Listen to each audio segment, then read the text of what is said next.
My sister convinced me to reject promotions, sabotaged my engagement, and isolated me from friends while playing supportive sister. One accidental phone swap revealed 3 years of messages calling me cruel and too easy to expose. She wanted to play games. She messed around and found out I don't lose. I found out my sister had been sabotaging my entire life when I accidentally picked up her phone instead of mine at brunch. Same model, same case, a birthday gift we'd given each other last year because twins think alike, she'd laughed. The notification that changed everything was from someone named Kyle. Did you manage to convince her to turn down the promotion yet? I still can't believe she doesn't know I'm your boyfriend, not your gay bestie LMU. My coffee turned to acid in my stomach.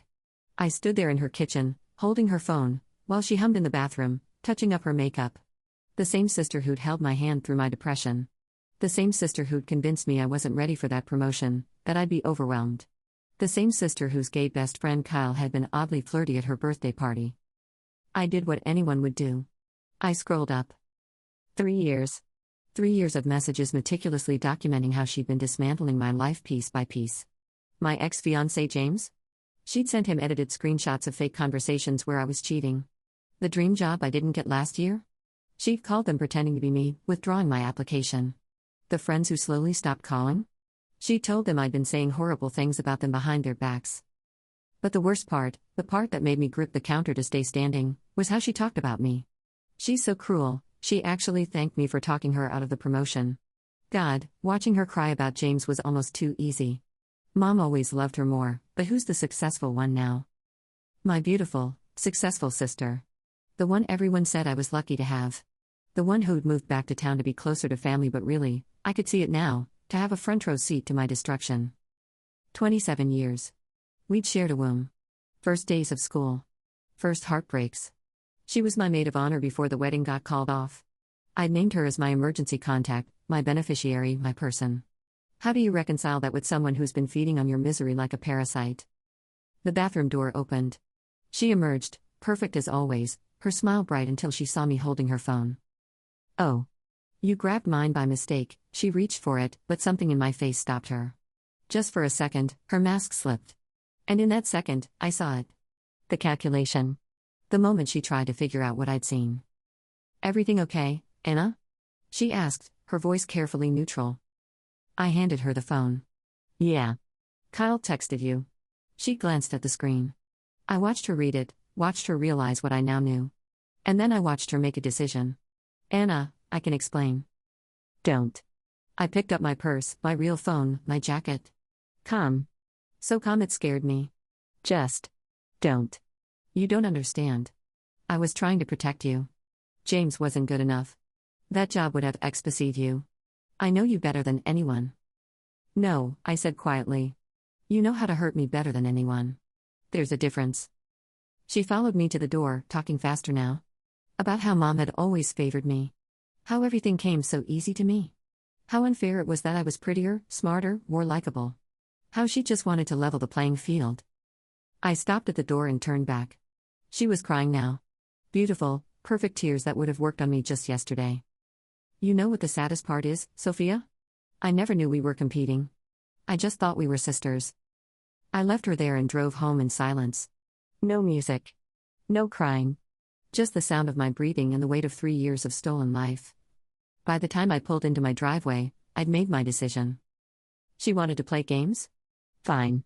But she'd been playing checkers while I'd been learning chess. It took me 6 weeks to expose the truth she built her life on. Not her life, that would be too obvious, too cruel, too much like her. No, I exposed the elaborate fiction she'd built around herself. The truth, it turns out, is a much more elegant weapon than lies. First, I started with Kyle. A simple message from an anonymous account. Your girlfriend Sophia has been telling everyone you're gay to keep her sister from being interested in you.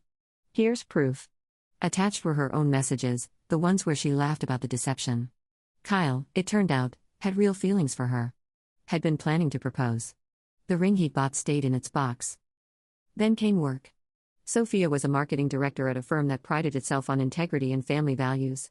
They were very interested in the email I forwarded, from her own account, sent to herself years ago as a backup detailing her systematic psychological manipulation of her own sister. Turns out, companies get nervous when employees show such calculated cruelty.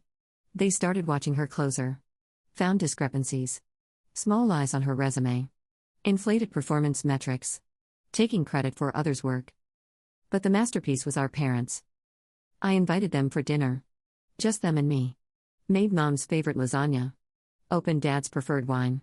And then, over dessert, I told them everything. Not dramatically. Not vengefully.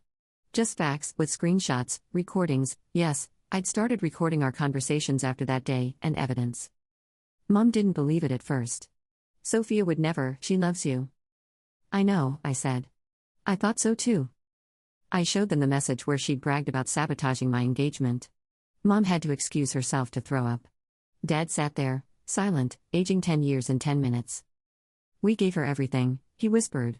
The same love, the same opportunities. You gave me more attention when I was sick as a kid, I said. She never forgot that. They confronted her. I wasn't there, but Mom told me later that Sophia tried to deny it, then justify it, then blame me, then blame them. But faced with evidence, she finally broke down and admitted everything. She'd expected them to understand, to take her side once they knew how unfair life had been to her. Instead, they cut her off. Not financially, they weren't cruel. But emotionally, the daughter they trusted ceased to exist. Family dinners became quieter affairs. Her birthday cards went unsent. The photos of her in their house came down one by one. The beautiful part? I never told anyone else. Not our mutual friends, not our extended family, not social media. I didn't need to. Sophia did it herself, spiraling into paranoid accusations, posting increasingly unhinged rants about betrayal and family loyalty. People started backing away on their own. You don't need to push someone off a cliff when they're already jumping. James reached out 3 months later. He'd heard from a friend of a friend about what had really happened. He wanted to try again. I told him no. Not because I didn't love him, part of me always would. But the person who'd loved him had been murdered by my sister's lies. I was someone else now. Someone who knew that love wasn't enough if you couldn't trust the people closest to you. I changed jobs, got an even better position than the promotion I'd been talked out of. Moved to a new apartment with better light and no memories. Started therapy to untangle the web of self-doubt she'd woven into my brain. Some days were harder than others. Some days I'd catch myself missing her, the sister I thought she was, the one who'd never really existed. Sophia texted me 6 months after that brunch. A long message about forgiveness, about moving forward, about how we only had each other. How she changed, gotten help, understood now what she'd done wrong. I read it twice, then deleted it without responding. She texted again a week later. Then a month later. Then on my birthday. Each message more desperate than the last. I never responded. Not out of anger, that had faded to a dull ache. But because I'd learned that some people aren't meant to be in your life, even if they share your DNA, even if you once shared everything. The last I heard, she'd moved across the country. Started over in a place where no one knew her history. Maybe she really did change. Maybe she found peace.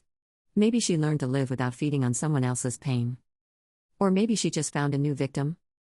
Either way, it wasn't my problem anymore. She taught me that family could be your greatest enemy, that love could be weaponized, that trust was a luxury I couldn't afford to give freely. I taught her what it felt like when someone you expected refuses to be expected, when they simply step out of your game and leave you playing alone. In the end, we both got exactly what we deserved. She got to keep her life but lost her power, and I got to build a new life where she no longer existed.